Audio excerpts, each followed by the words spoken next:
Friends, आज की class में हम पढ़ेंगे टेंस। टेंस मतलब होता है काल, और इसमें इसके तीन पार्ट्स होते हैं, प्रेजेंट टेंस, पास्ट टेंस और फ्यूचर टेंस। प्रेजेंट टेंस मतलब होता है वर्तमान काल, मतलब जो अभी चल रहा है। पास्ट टेंस मतलब होता है भूतकाल, जो बीता हुआ समय होता है। और फ्यूचर टेंस मतलब होता है भविष्य काल, मतलब जो आने वाला समय है। अगर अब इसको पढ़ने में भी इसमें स्पेशल है क्या, ये आपको एक सेंटेंस से समझ में आएगा। टेंस को हिंदी में हम काल कहते हैं। अब मान लीजिए मैंने एक सेंटेंस लिखा है कि आई हैव अ कार। अब क्या ये टेंस का सेंटेंस है? नहीं, ये टेंस का सेंटेंस हम नहीं बोलेंगे, क्योंकि इसमें कोई एक्शन नहीं है, इसमें कोई क्रिया नहीं दर्शा रहा ना, कोई काम होते हुए नहीं दिखा रहा। इसका मतलब तो सिर्फ ये है कि मेरे पास एक कार है। लेकिन अब अगर मैं कहूं कि आई हैव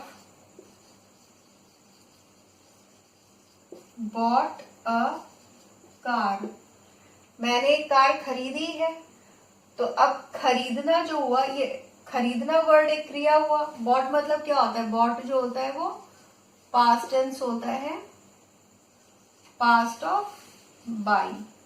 बाई के पास्ट टेंस को बॉट कहते हैं। तो अब यहां हुआ कि मैंने एक कार खरीदी है, तो खरीदना तो एक काम हुआ ना। तो जब भी अगर कोई एक्शन वाली बात होती है, सिर्फ तभी हम टेंस का इस्तेमाल कर सकते हैं। अब इसमें भी कुछ खास रूल्स एंड रेगुलेशंस होते हैं, एक एक करके हम समझते हैं।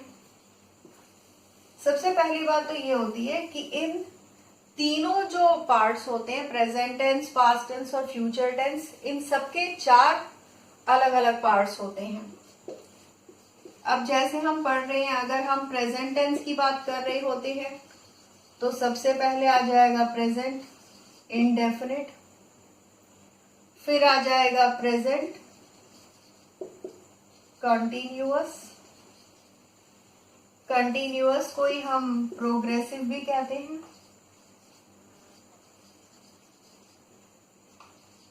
अच्छा, प्रेजेंट इंडेफिनिट का ही दूसरा नाम सिंपल प्रेजेंट भी होता है। कुछ बुक्स में आप देखेंगे सिंपल प्रेजेंट लिखा होता है, तो कुछ में प्रेजेंट इंडेफिनिट लिखा होता है, तो कंफ्यूज होने की जरूरत नहीं है। सेकेंड हो गया था हमारा प्रेजेंट कंटिन्यूअस या प्रेजेंट प्रोग्रेसिव। थर्ड होगा प्रेजेंट परफेक्ट, और फोर्थ हो जाएगा हमारा प्रेजेंट परफेक्ट कंटिन्यूअस। कंटिन्यूअस की स्पेलिंग पे ध्यान देना आप सब, NUOUS होता है। ओके, इसी को हम परफेक्ट मतलब प्रेजेंट परफेक्ट प्रोग्रेसिव टेंस भी कह सकते हैं। इन सब के बाद में टेंस लिखना तो कॉमन है, ठीक है। तो पहले वाले को बोलते प्रेजेंट इंडेफिनिट या सिंपल प्रेजेंट टेंस। सेकेंड है प्रेजेंट कंटिन्यूअस टेंस या प्रेजेंट प्रोग्रेसिव टेंस, और थर्ड वाला है प्रेजेंट परफेक्ट टेंस। फोर्थ है प्रेजेंट परफेक्ट कंटिन्यूअस टेंस।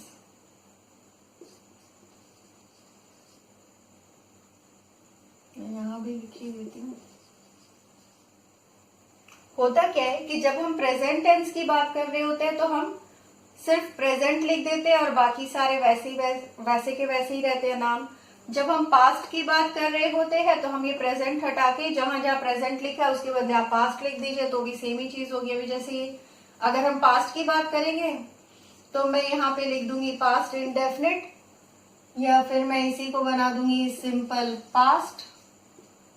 और अगर फ्यूचर की बात करनी होगी तो मैं इसी को फ्यूचर इंडेफिनिट या सिंपल फ्यूचर टेंस बना दूंगी, ठीक है। अब इनमें मेन चीज समझने की क्या होती है, एक कॉमन सा रूल है, लॉजिक है, जो मैं चाहती हूँ कि आप टेंस पढ़ने के पहले आपको वो याद हो जाए। एक बेसिक सी चीज है, लोग उसी में ज्यादातर गलतियां करते हैं। मैं चाहती हूँ कि वो चीज भी आ जाए समझ में। सबसे इंपॉर्टेंट जानने की बात यह है कि अगर डू, डज, डिड या विल, शैल होता है तो हम हमेशा वर्ब की फर्स्ट फॉर्म यूज करते हैं।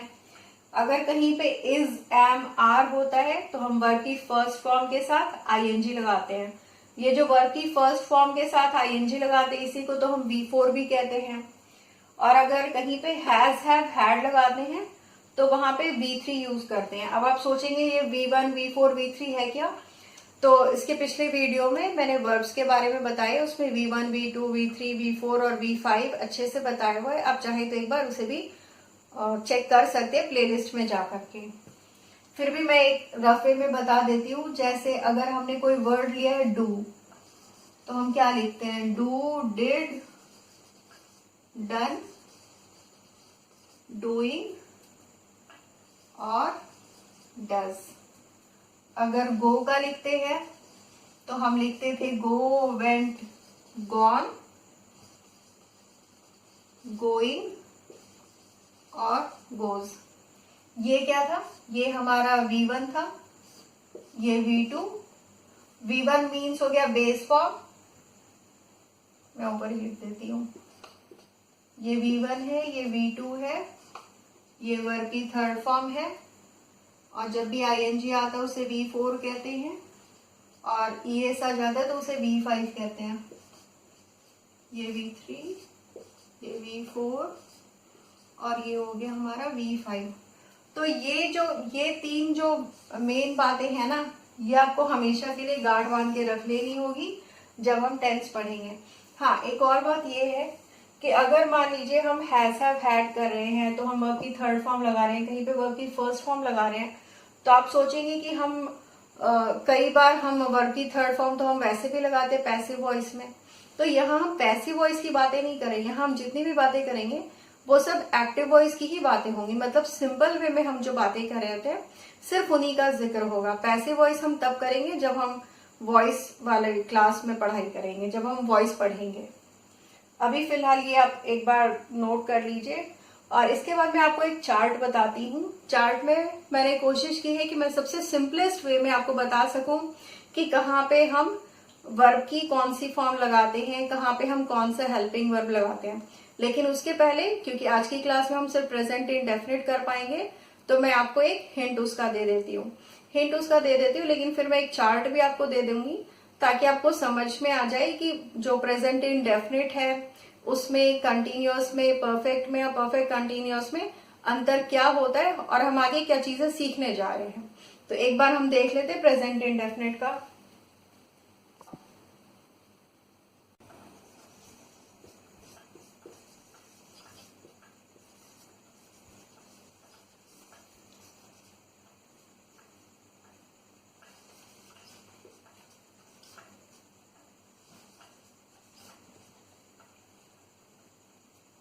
जैसे अगर हम प्रेजेंट इंडेफिनिट का रूल देखते हैं तो प्रेजेंट इंडेफिनिट को हम पहचानते कैसे हैं? ये वैसे सेंटेंसेस होते हैं जिनके लास्ट में आता है ता है, ती है, ते है, ता हूं, ती हूं, ऐसे वर्ड्स आते हैं लास्ट में। और इसका रूल क्या है? रूल ये कहता है कि अगर कोई सिंगुलर वर्ड है, जैसे ही मतलब वह लड़का, शी मतलब वह लड़की, इट मतलब यह, अब ये जानवर के लिए भी हो सकता है, वस्तु के लिए भी हो सकता है, या किसी का नाम हो। सिंगुलर मतलब एक वचन, ठीक है। लेकिन इस एक वचन में जो है आई और यू एक्सेप्शन है। कहने को तो हम सिंगुलर लिख देते हैं, लेकिन इस सिंगुलर में एक्सेप्ट आई एंड यू, आई और यू को हम प्लूरल की तरह ही देखते हैं।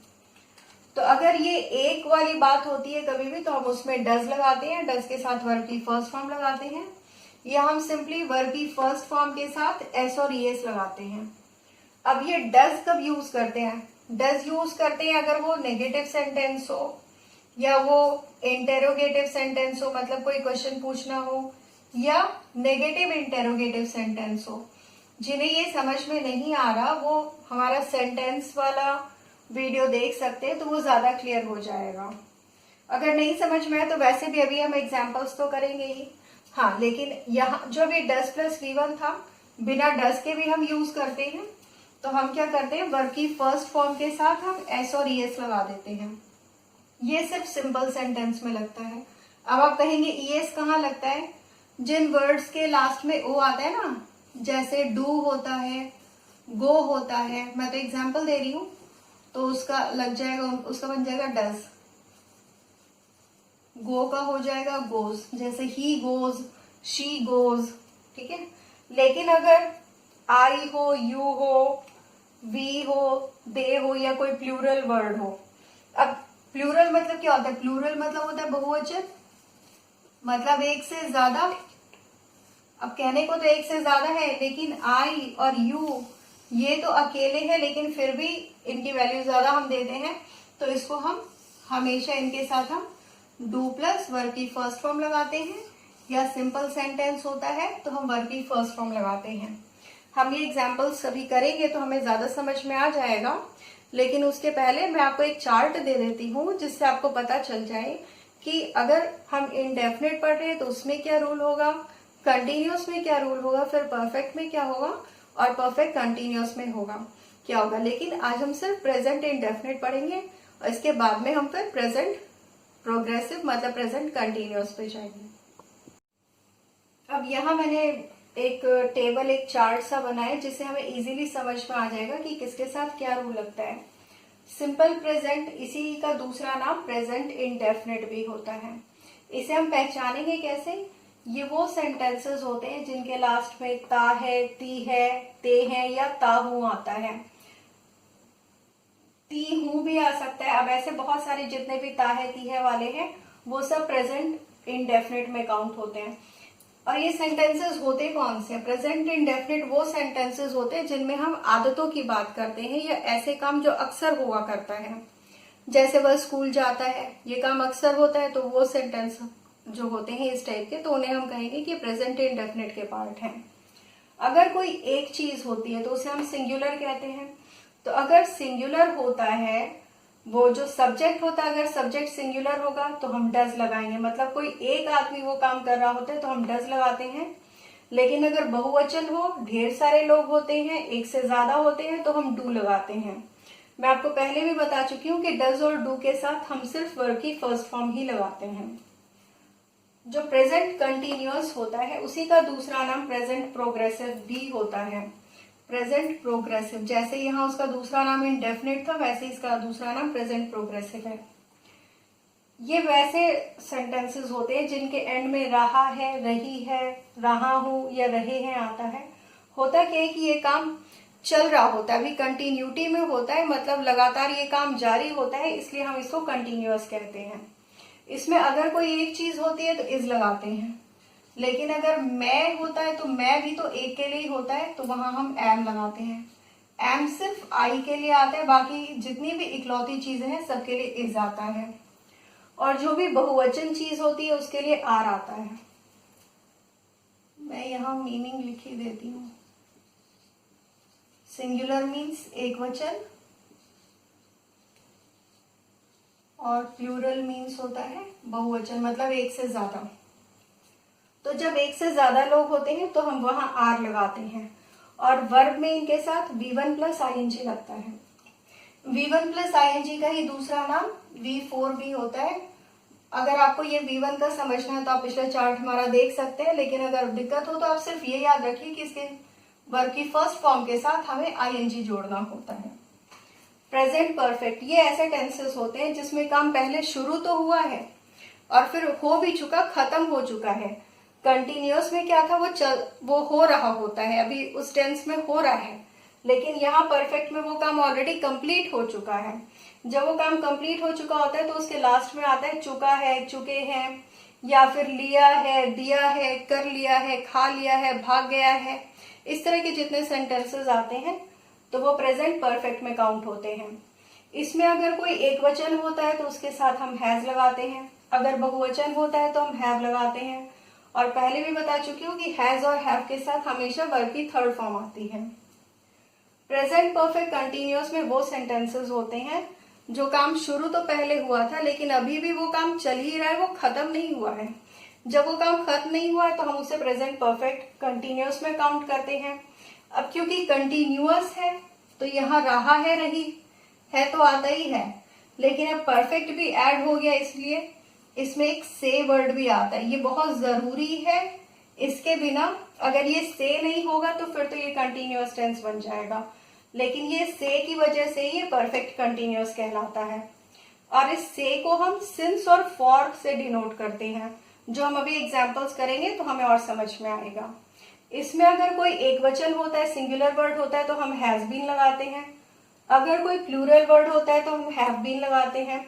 और हैज बीन और हैव बीन के साथ हमेशा V1 प्लस ING लगता है। अब आप कहेंगे हमेशा क्यों? पैसिव वॉइस में तो हमेशा वर्ब की थर्ड फॉर्म लगती है, लेकिन यहाँ हम सिर्फ एक्टिव वॉइस की बात कर रहे हैं। चलिए कुछ एग्जाम्पल से समझते हैं। एग्जाम्पल समझने से पहले हम ये समझ लेते हैं कि सिंस और फॉर ये यूज कहाँ होते हैं। सिंस जो है ये फिक्स्ड पॉइंट ऑफ टाइम के लिए यूज होता है, और फॉर यूज करते हैं फॉर अ पीरियड या ड्यूरेशन ऑफ टाइम के लिए। अब मान लीजिए हमें कहना है मंडे या जुलाई, तो अब मंडे मैंने एक फिक्स्ड डे का नाम बता दिया, मंथ बता दिया, जुलाई अगर मैं कह रही हूँ तो 2006, तो मैं एक खास ईयर का ही बता दे रही हूँ, लास्ट नाइट तो पिछली रात, मॉर्निंग या इवनिंग तो सुबह शाम। अब ये तो एक फिक्स्ड पॉइंट ऑफ टाइम मैंने बता दिया, लेकिन अब ड्यूरेशन मतलब एक अवधि बताए। तो अब जैसे मैंने कहा फ्यू डेज, तो कितने दिन, कौन से दिन से स्टार्ट हुआ ये तो नहीं पता चल रहा ना। मेनी वीक्स है तो किस हफ्ते से, उस दिन डेट क्या थी ये तो नहीं पता है। तो इसमें होता क्या है, वी नीड टू कैलकुलेट, हमें उसको कैलकुलेट करने की जरूरत पड़ती है। अब जैसे मैं कहूँ for 5 days she has been absent, तो फिर अब फॉर 5 डेज कह रही हूँ तो कौन सा दिन, उस दिन डेट क्या थी, ये तो हमें खुद से कैलकुलेट करना पड़ेगा। जब हमें खुद से कैलकुलेट करने की जरूरत पड़े तो हम वहां पे फॉर यूज करते हैं। बहुत सिंपल है, जब कुछ भी नहीं दिया है ढंग से तो आप उसमें फॉर लगाइए, और अगर ढंग से उसमें बता दिया गया, जैसे अब मान लीजिए मैं कहती हूँ 9:45 AM, तो अब ये तो फिक्स्ड टाइम बता दिया ना।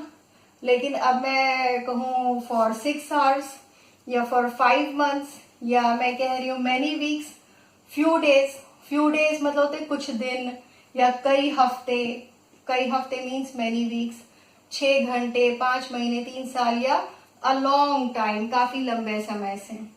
तो जब कुछ भी क्लियर नहीं है तो हम फॉर लिखेंगे, लेकिन अगर क्लियरली बता दिया गया है तो हम सिंस लगाते हैं। अच्छा, एक और इम्पॉर्टेंट बात मैं आपको बताना चाहती हूँ। एक डिफरेंस होता है, बेसिक डिफरेंस, जो कंटिन्यूअस टेंस और परफेक्ट कंटिन्यूअस में जो अभी मैं बता रही थी। अब मैंने एक सेंटेंस लिखा है राजू गाना गा रहा है, तो हो गया राजू, क्योंकि एक पर्सन है तो राजू इज सिंगिंग। यहाँ पे टाइम दिया हुआ नहीं है,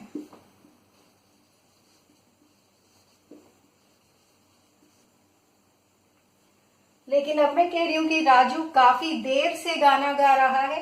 अब जब मैंने यहाँ पे टाइम बता दिया, टाइम क्या, मैंने ये बता दिया कि काफी देर से मतलब कितना समय हो गया, तो काफी देर हो गई है उसको। तो अब मुझे यहाँ पे इज नहीं लगाना है, यहाँ क्या लगेगा, यहाँ लगेगा हैज। अब क्योंकि यहाँ पे टाइम भी दिया हुआ है तो हमें बीन लगाना पड़ेगा, और ये V1 प्लस ING तो वैसे ही लगेगा जैसे कि उसमें लग रहा था। अब राजू के बाद हैज क्यों लगा, क्योंकि राजू तो सिंगुलर वर्ड है। वैसे ही यहाँ पे जैसे इज लगा था, अब यहाँ पे हैज लगेगा क्योंकि यहाँ पे टाइम दिया है। जब टाइम नहीं दिया होता तो हम उसको कहते हैं कंटिन्यूअस टेंस, और जब टाइम दिया होता है मतलब समय का जिक्र भी अगर है उसमें, तो हम उसको कहते हैं परफेक्ट कॉन्टिन्यूअस।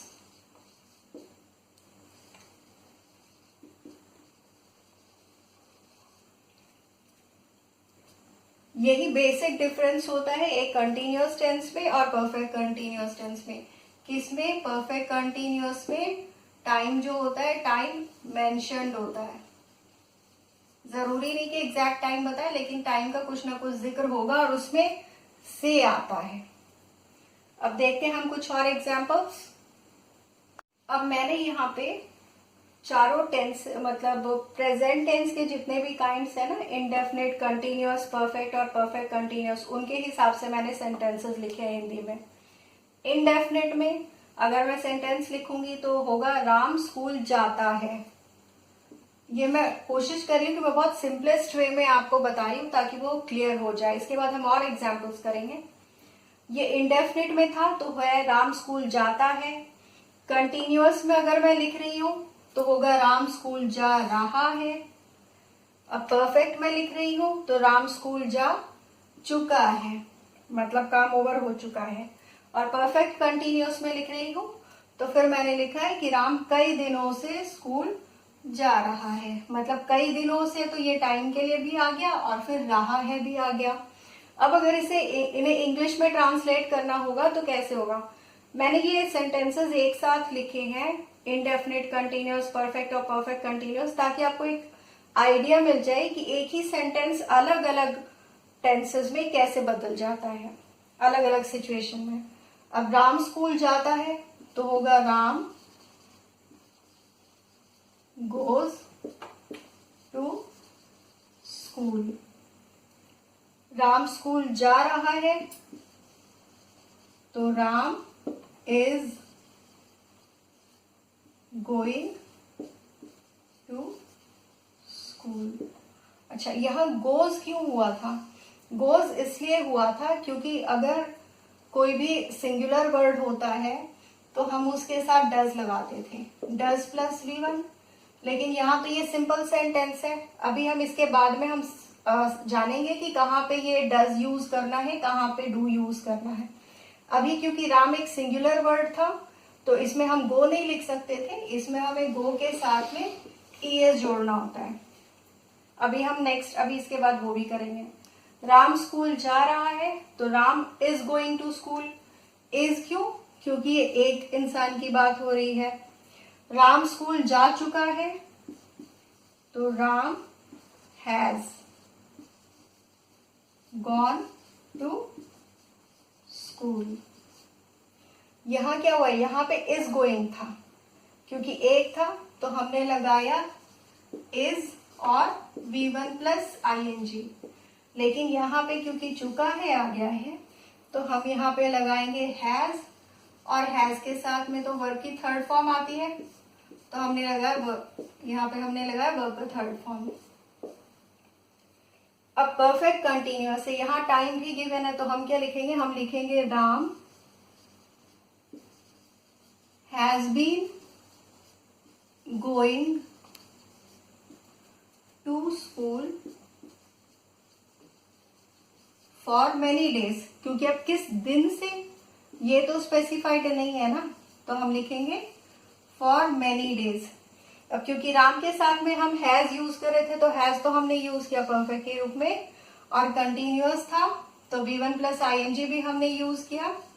और लेकिन क्योंकि परफेक्ट कंटिन्यूअस है, टाइम दिया हुआ है, तो हमें हैज बीन या हैव बीन गोइंग लगाना होता है। क्योंकि यहाँ पे एक इंसान की बात हो रही है तो हम लगाएंगे हैज बीन और V1 प्लस ING।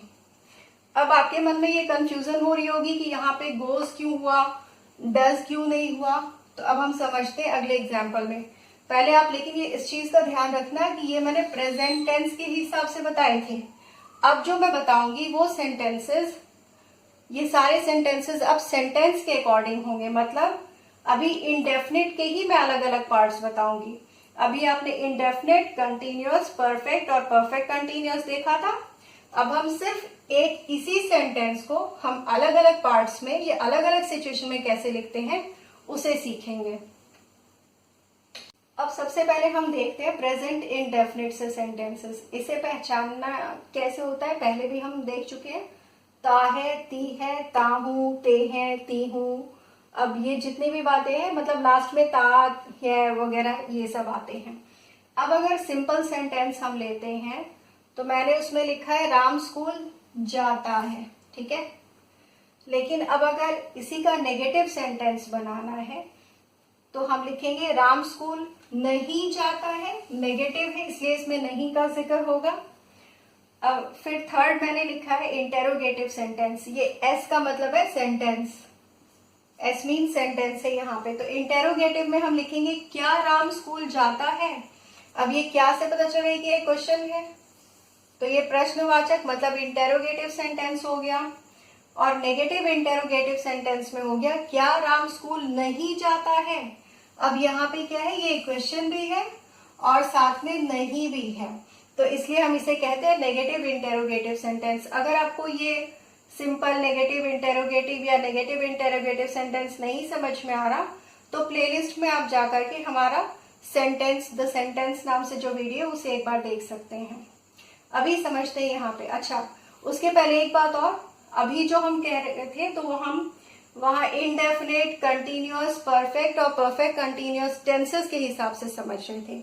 अब यहाँ हम एक ही सेंटेंस को अलग अलग सिचुएशन में, कि इसका नेगेटिव अगर बोलना हो तो कैसे बोले, क्वेश्चन पूछना हो, सवाल पूछना हो, या सवाल में नहीं भी लगा के पूछना हो तो हम कैसे पता पूछेंगे। अब मैंने लिखा है राम स्कूल जाता है, तो होगा राम गोज टू स्कूल। फिर लिखा है राम स्कूल नहीं जाता है, तो हम लिखेंगे Ram does not go to school. अब जो आपको कंफ्यूजन थी कि डज क्यों नहीं आ रहा, वो देखिए, अब डज यहाँ पे आ गया। अब जब डज आ गया है तो डज के बाद में हमने नॉट लगाया, तब हमने वर्ब की फर्स्ट फॉर्म लगाई। क्योंकि ये सिंपल सा सेंटेंस था तो हम यहाँ पे डज नहीं लगा सकते थे। हाँ, एक सिचुएशन में हम डज लगा सकते हैं ऐसे सेंटेंस में भी, वो मैं अभी आपको बताती हूँ बाद में। अब यहाँ तो हो गया नहीं जाता है, तो Ram does not go to school.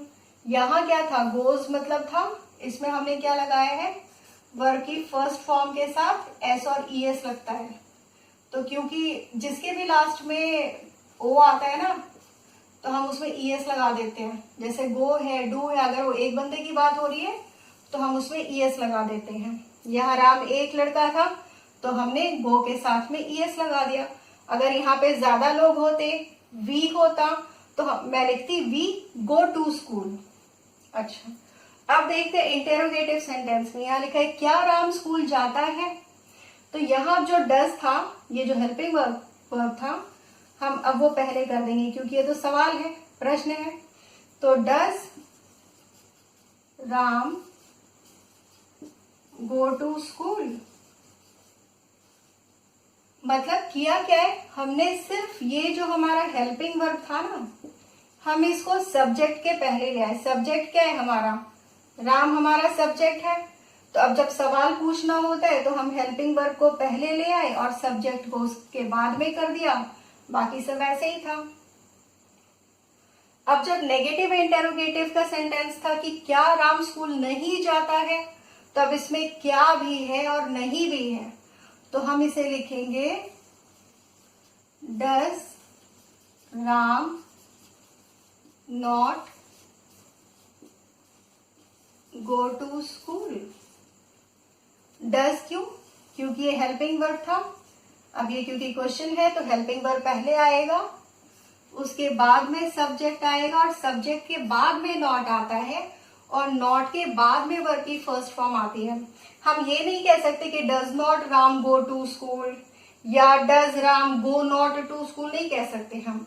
हाँ, अगर शॉर्टकट में हमें लिखना होता है तो शॉर्टकट में हम लिख देते हैं doesn't Ram go to school.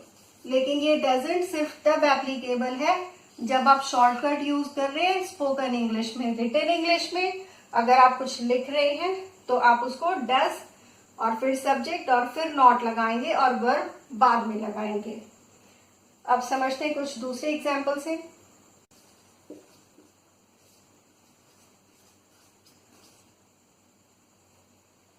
अब मैंने एक और सेंटेंस लिखा है कि वह अपने पिता जैसा दिखता है। जैसा दिखना, इसको हम बोलते हैं रिजेंबल।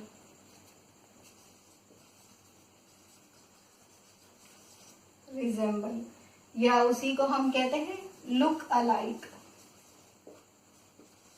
जब एक जैसी शक्लें होती हैं, और लुक अलाइक को ही हम डॉपल गैंगर भी कहते हैं। डॉपल गैंगर वैसे तो एक जर्मन वर्ड था, लेकिन अब इसे इंग्लिश डिक्शनरी में भी इंक्लूड कर लिया गया है। तो ये तीनों वर्ड्स जो होते हैं, ये तीनों वर्ड्स होते हैं हम शक्ल के लिए। जब एक जैसी शक्लें होती हैं तो उसे ये कहते हैं। और अगर हम नाम होता है, कोई एक जैसा ही नाम होता है, तो हम उसे कहते हैं नेमसेक। मेरे दिमाग में ये वर्ड्स आ गए थे तो मैंने सोचा चलो मैं आपको बता ही दूं। ठीक है, हम शक्ल के तीन वर्ड्स, रिजेंबल करना, लुक अलाइक और डॉपलगैंगर। रिजेंबल करना वैसे मतलब होता है उस जैसा दिखाई देना। तो हमशक्ल के लिए ये मेन जो दो वर्ड्स हो गए वो हो गया लुक अलाइक और डॉपलगैंगर। लेकिन अगर दो लोगों के एक ही नाम होते हैं तो उन्हें कहेंगे हम नाम, तो वो होता है नेम सेक। अब यहां मैंने लिखा है कि वह अपने पिता जैसा दिखता है, तो हम क्या लिखेंगे? ही resembles his father। ठीक है, resembles क्यों, एस क्यों लगाया? वर्ब की फर्स्ट फॉर्म के साथ में हमने एस लगाया है क्योंकि यहाँ बस एक ही इंसान की बात हो रही है, ही है। अब नेगेटिव में वह अपने पिता जैसा नहीं दिखता है, तो हम कहेंगे he does not resemble his father। मैं अब ये लुक अलाइक और डॉपलगैंगर हटा देती हूँ, ये तो समझ में आई है।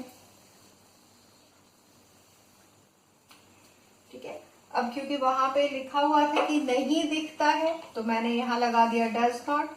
अब है कि क्या वह अपने पिता जैसा दिखता है, तो does he resemble his father। Does क्यों? क्योंकि क्वेश्चन है तो हमें हेल्पिंग वर्ब पहले देना है, उसके बाद में सब्जेक्ट और उसके बाद में आएगा वर्ब। डज के साथ में हमेशा वर्ब की फर्स्ट फॉर्म लगती है, तो यहाँ वर्ब की फर्स्ट फॉर्म लगी है। ध्यान ये भी देना होगा कि जब डज लगा दिया है हमने तो हम अब रिजेंबल का एस नहीं लगाएंगे क्योंकि एस तो ऑलरेडी यूज हो गया ना डज में।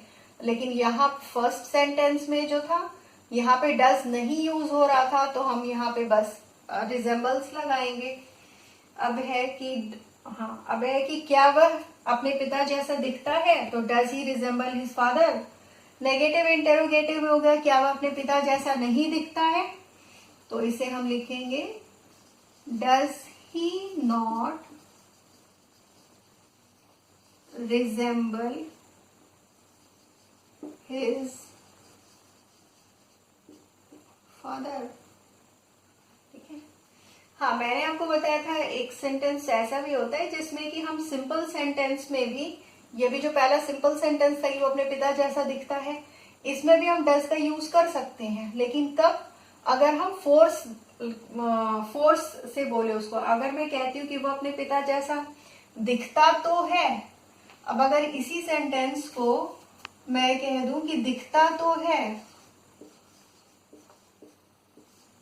दिखता तो है, तो मतलब मैं इस बात पे ज्यादा दबाव डाल रही हूँ, प्रेशर डाल रही हूँ। दिखता तो है तो हम क्या लिखेंगे इसको? He does resemble his father. He does resemble his father. अब यहाँ पे रिजेंबल्स नहीं लिखा क्योंकि तो है मतलब फोर्स हम डाल रहे हैं, तो हम ऑलरेडी डज लिख चुके हैं। जब डज लिख चुके हैं तो यहाँ रिजेंबल्स का एस हट जाएगा। तो इस तरह से हम डू और डज का यूज भी करते हैं सिंपल सेंटेंस में। ठीक है, चलते हैं कुछ और एग्जाम्पल्स पे। अब मैंने थर्ड सेंटेंस लिखा है कि हम फिल्मी गाने गाते हैं, तो हो जाएगा वी सिंग फिल्म सॉन्ग्स। ये तो हो गया हमारा सिंपल में। लेकिन अब अगर मैं फोर्स के साथ बोलूं कि हम फिल्मी गाने गाते तो हैं, अब मैं यहीं पे लिख देती हूँ, अगर फोर्स के साथ बोले कि हम फिल्मी गाने गाते तो हैं,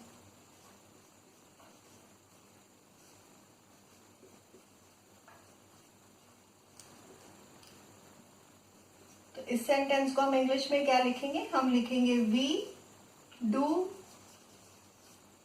सिंग फिल्म सॉन्ग्स। अब क्योंकि यहाँ ज्यादा लोगों की बात हो रही है तो हमने डू लगा दिया। यहाँ पे एक सिंपल सेंटेंस था तो हमने सीधे वर्ब लगाया था। अब यहाँ डू के बाद में वर्ब की फर्स्ट फॉर्म लगाई है। अब अगर नेगेटिव में लिखना है कि हम फिल्मी गाने नहीं गाते हैं, तो हम लिखेंगे वी डू नॉट